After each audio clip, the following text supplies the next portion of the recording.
Okay, so you're walking past a nightclub on a Saturday night. There's a line wrapped around the building. There's a bouncer at the door with a clipboard and an earpiece. You can feel the bass through the wall from the sidewalk.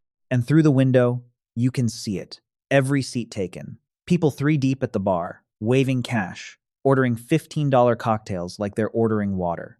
A bottle of champagne goes by on a sparkler, headed toward a roped off table in the back. You look at that scene and you think, this place must be making a fortune. And honestly, from the outside, it looks like the easiest business model on the planet. People are literally standing in line, in the cold, paying you money just to walk through the door.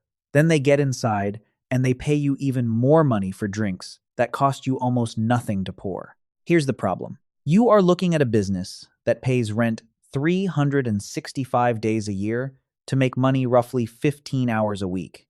And that's on a good week. That packed Saturday night you're watching through the window is one of maybe 2 or 3 nights this place actually turns a profit. The other 4 or 5 days, the building sits dark, and the rent, the insurance, the liquor license, and the loan payments don't take nights off. 75% of nightclubs in this country are dead within 2 years of opening. 90% don't make it to 5. And the ones that do survive are not running the business you think they're running. The drinks aren't really the business, the crowd is. And the way nightclubs actually make money is one of the strangest business models you've never thought about. So before you can understand how a nightclub makes money, you need to understand what a nightclub actually is, because it is not what you think. If you ask someone off the street what a nightclub does, they'd say it sells drinks. You charge people to get in, you mark up the alcohol, and you pocket the difference. And sure, that's technically true in the same way that saying a casino sells card games is technically true. It misses the actual business. A bar sells drinks to whoever walks in. A person sits down, they order a beer, they pay $7. The person sitting next to them could be anyone, could be wearing anything, could be having the worst night of their life, and it doesn't change what that beer is worth. $7 is $7. A nightclub is a completely different animal. A nightclub is selling you access to a specific room, and the value of that room changes completely depending on who else is standing in it. An empty nightclub with a great sound system and a famous DJ playing to nobody is worth exactly zero. You could have spent $200,000 on the speakers and booked the best name in electronic music and it wouldn't matter.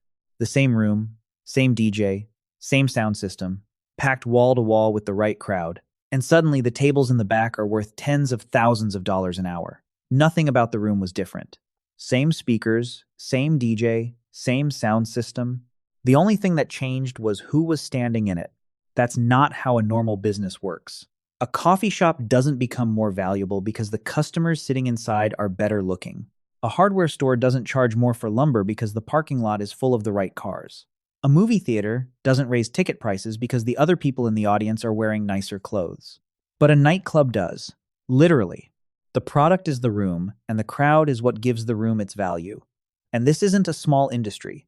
The entire US. Bars and nightclubs market generates about $39 billion in annual revenue, growing at nearly 13% a year since 2020. The clubs pulling in the biggest share of that money aren't the ones with the best cocktail menu or the loudest speakers. They're the ones that figured out how to fill a room with exactly the right combination of people and then charge a completely different price to every person standing in it. But here's the part that changes everything about how you see the business. A nightclub doesn't just need people. It needs 2 completely different types of people, and it charges them in completely different ways. Think of it like a dating app, not a metaphor. The actual business logic is the same. A dating app works because one side gets on for free, and the other side pays because the free side is there. The free users are the product. Their presence on the platform is what makes the paying users willing to open their wallets. Remove the free side, and the paying side vanishes. That is exactly how a nightclub works. On any given Saturday night, women walk into most clubs for free or at a steep discount. Men pay $20 to $75 at the door. Now, if you've ever been to a nightclub, you've probably noticed this and thought it was just a marketing gimmick, a ladies' night promotion to get people through the door. It's not. That's the business model. That free entry is recruitment. The club brings women in free because their presence in the room is what makes men willing to pay the cover charge, and more importantly, what makes men willing to spend $500 or more on a bottle of vodka at a VIP table later that night. Every woman who walks in free is raw material for the room the club is about to sell. The whole system is built around this. The guest list isn't generosity, it's an engineering tool. Clubs give their promoters a specific number of guest list spots every night, and the rules are explicit. Women get free entry at every club.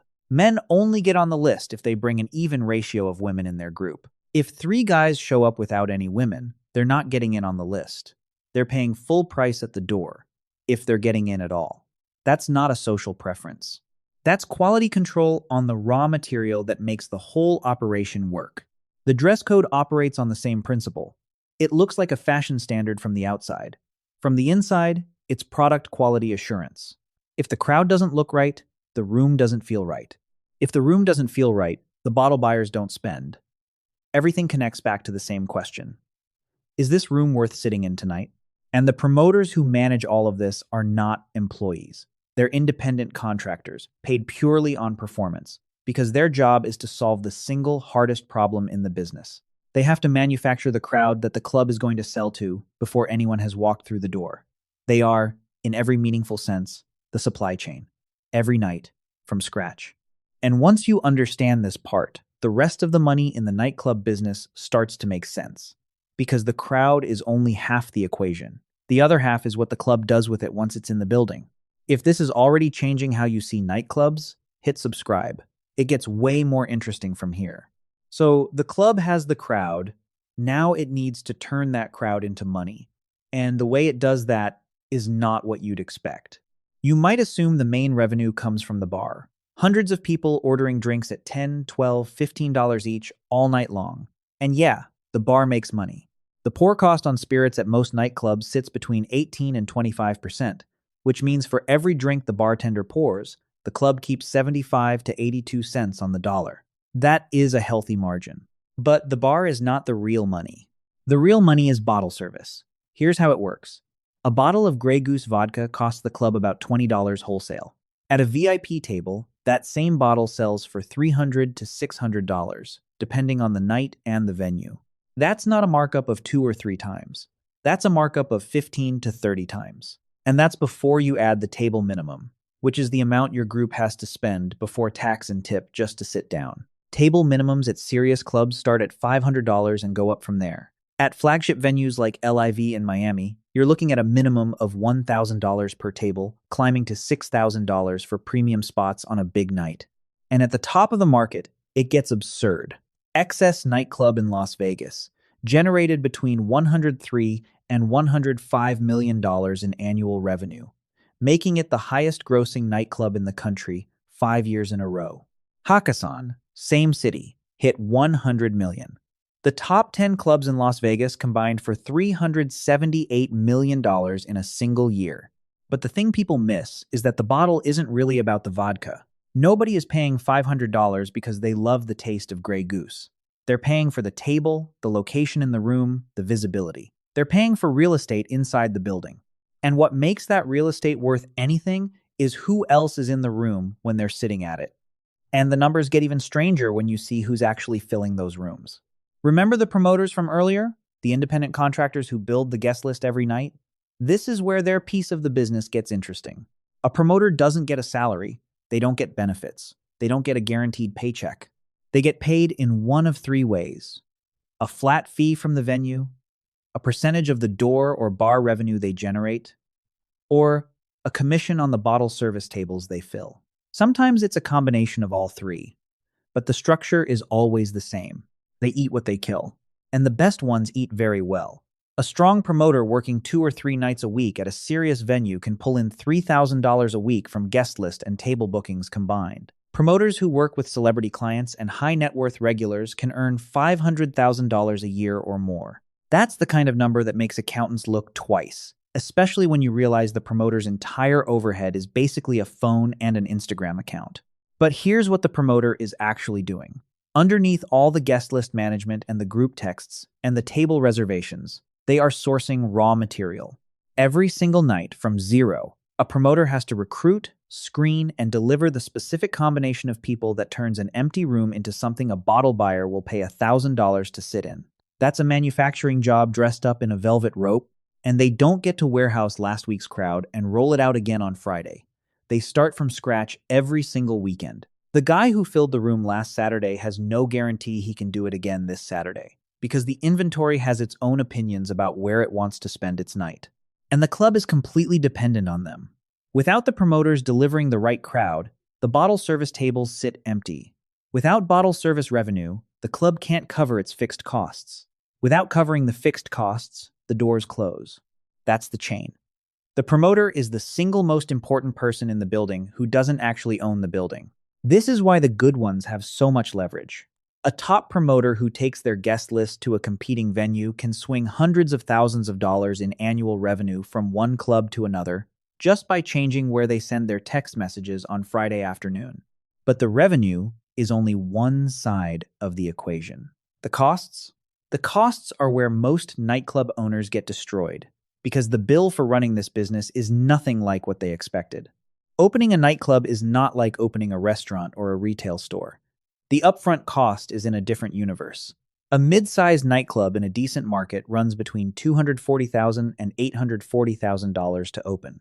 High-end clubs in major cities run from $1.7 million to $9 million or more, and that's before your first customer walks through the door. Here's where the money goes. Start with the space itself. You need a commercial lease in a high-traffic nightlife area, and that's $5,000 to $20,000 a month in rent before you've changed a single light bulb.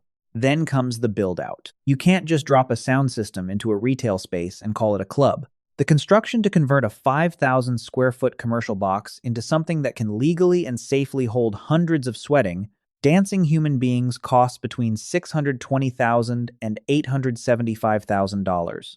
That's flooring, soundproofing, bathrooms, ventilation, fire suppression, ADA compliance, electrical upgrades. The sound system alone runs $50,000 to $200,000. Then there's the liquor license. In some states, you apply and pay a few $1,000s and you're done. In quota states like New Jersey, Florida, and Massachusetts, the state caps the number of licenses available, and the only way to get one is to buy it from someone who already has one. On that secondary market, nightclub liquor licenses trade for $50,000 to over $1 million. In California, a Type 48 bar and nightclub license goes for over $200,000 in high-demand areas. If you're wondering how that's even possible, welcome to the regulatory bottleneck that kills half the clubs that never open.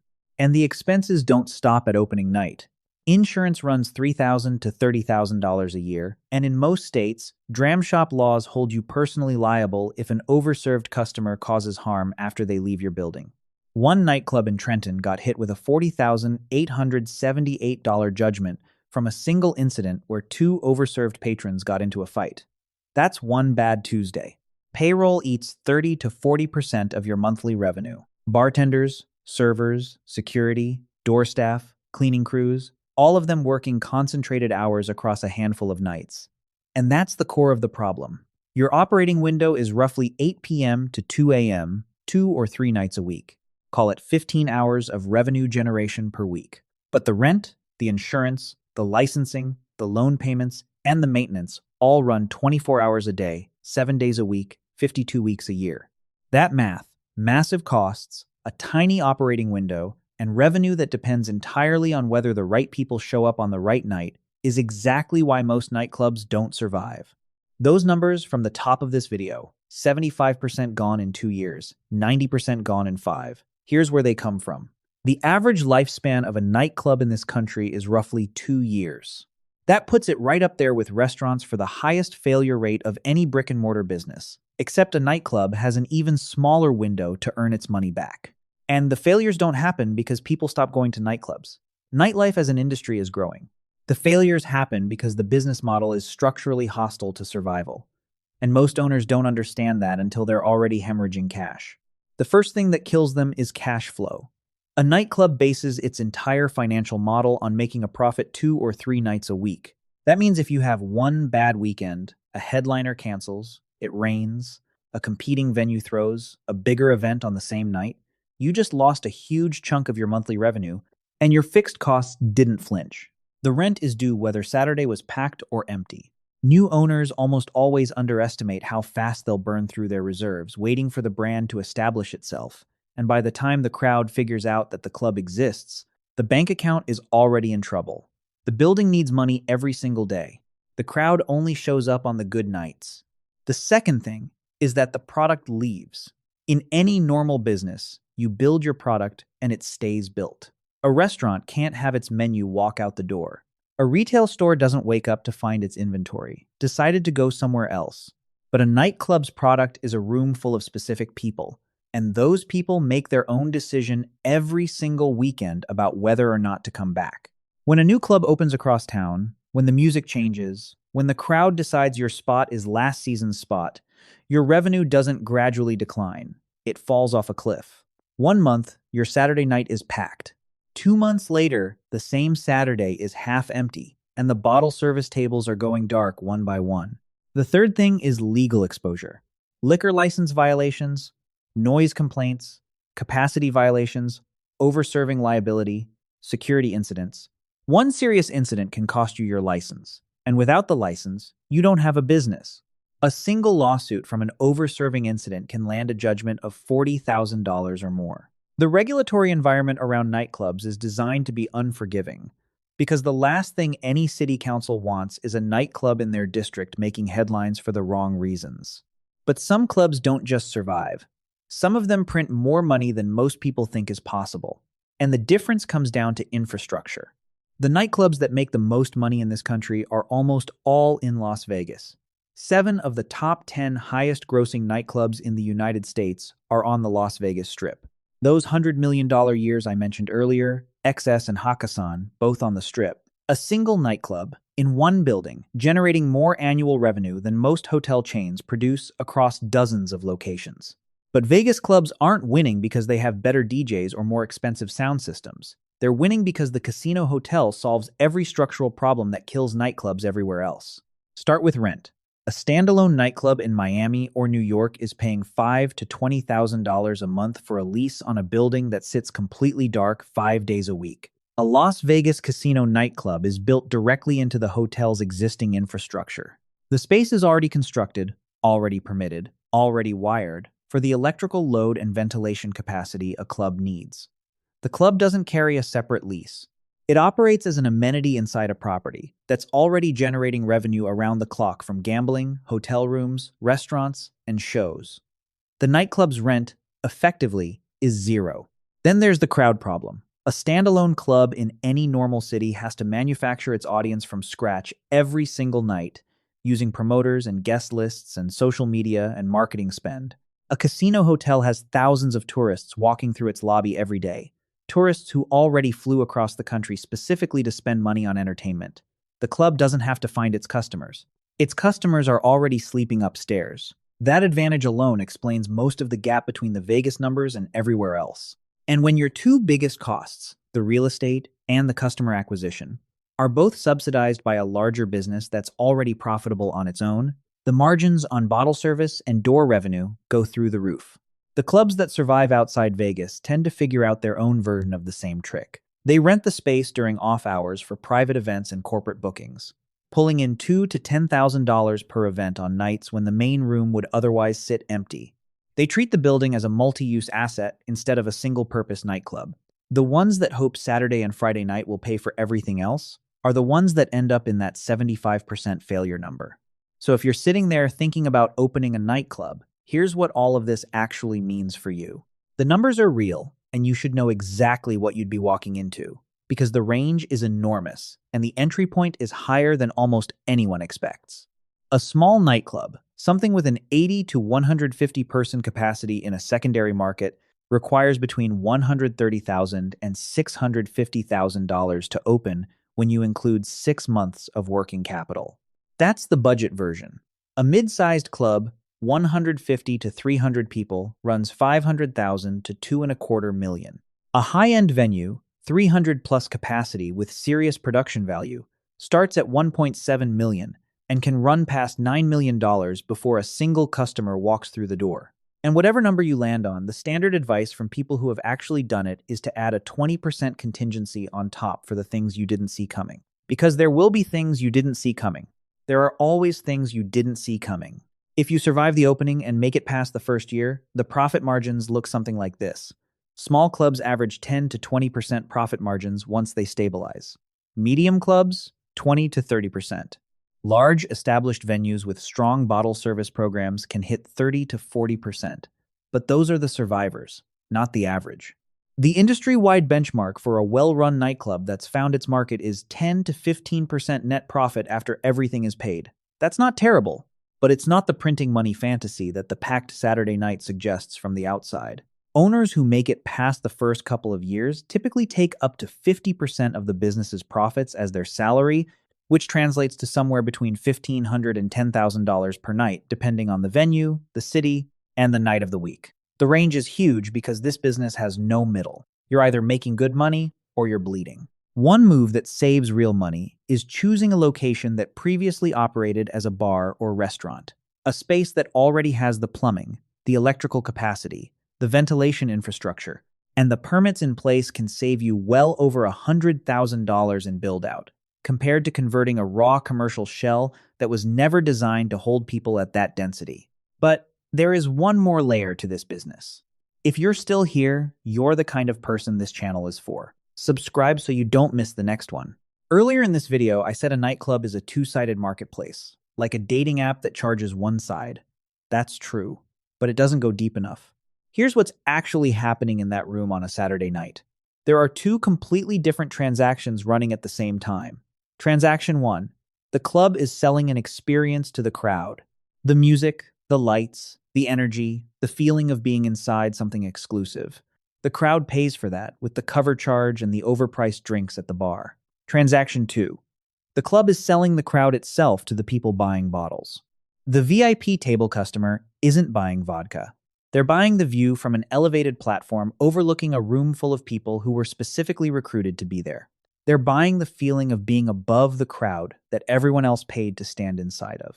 Two transactions, same room, same night. And here's the part that makes this business unlike almost anything else. Think about how every other business works. You make something, you sell it to a customer, the customer pays. A nightclub does something completely different. It takes one group of customers and turns them into the product it sells to another group of customers. The women who got in free are inventory. Their presence in the room is the raw material that a bottle buyer is paying $1,000 to sit next to. The promoter who spent all week building the guest list is running a supply chain, sourcing, quality controlling, and delivering the raw material the club converts into revenue every single night. The DJ keeps both sides in the room long enough for the transaction to happen, because without the music, the free side leaves, and without the free side, the paying side stops spending. And the bouncer with the clipboard is doing quality control on the product before it hits the showroom floor. Every other number in this business is a downstream consequence of that one fact. The $75 cover, the $500 table minimum, the $200,000 liquor license, the promoter pulling $3,000 a week, all of it exists because the value of a bottle of vodka depends entirely on who's sitting next to you when you drink it. A $20 bottle of Grey Goose at a liquor store and a $500 bottle of Grey Goose at a VIP table contain the exact same liquid. The difference is the room, and the room's value is the crowd, which means the nightclub's actual product, the thing it manufactures and sells every weekend, is a specific arrangement of human beings in a specific space at a specific time. That is what the nightclub builds and sells. A specific arrangement of specific people assembled from scratch with an expiration date of about 6 hours. And this is why nightclubs die the way they do. When a club is over, the product didn't get worse. The DJ didn't forget how to play music. The sound system didn't degrade. The vodka didn't change. What happened is the ingredients, the people, decided to assemble somewhere else. The crowd moved. And unlike a factory that can warehouse inventory, or a restaurant that can restock ingredients, or a software company that can copy its product infinitely, a nightclub cannot store its product, recall it, or order more of it wholesale. The inventory walks out the door at 2 a.m. every single night and makes its own decision about whether to come back. That is the deepest risk in this business, and it's the one that no amount of money or marketing can fully solve. Your entire business depends on something you cannot own, cannot store, and cannot make come back. And the people paying you the most money will only open their wallets if it shows up. So go back to that Saturday night, the line around the building, the bouncer with the clipboard, the bass through the wall. Except now you see what's actually happening on the other side of that door. You see the promoter who spent all week recruiting the crowd you're looking at.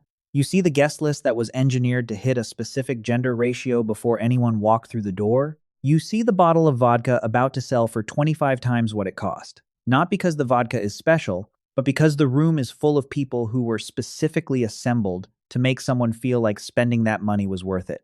You see the owner who has roughly 15 hours this week to earn back what the building costs him every single day of the month. And you see a product that will walk itself out the door at 2 a.m. and decide on its own whether it ever comes back. Next time you walk past a nightclub with a line out the door, you're not looking at a party, you're looking at a factory. One that manufactures a room full of people and then sells that room to the people who can afford to sit above it. The line out front isn't demand, it's the assembly line. Tell me in the comments what business you want me to break down next. And if this is your first time here, subscribe. I do this every week.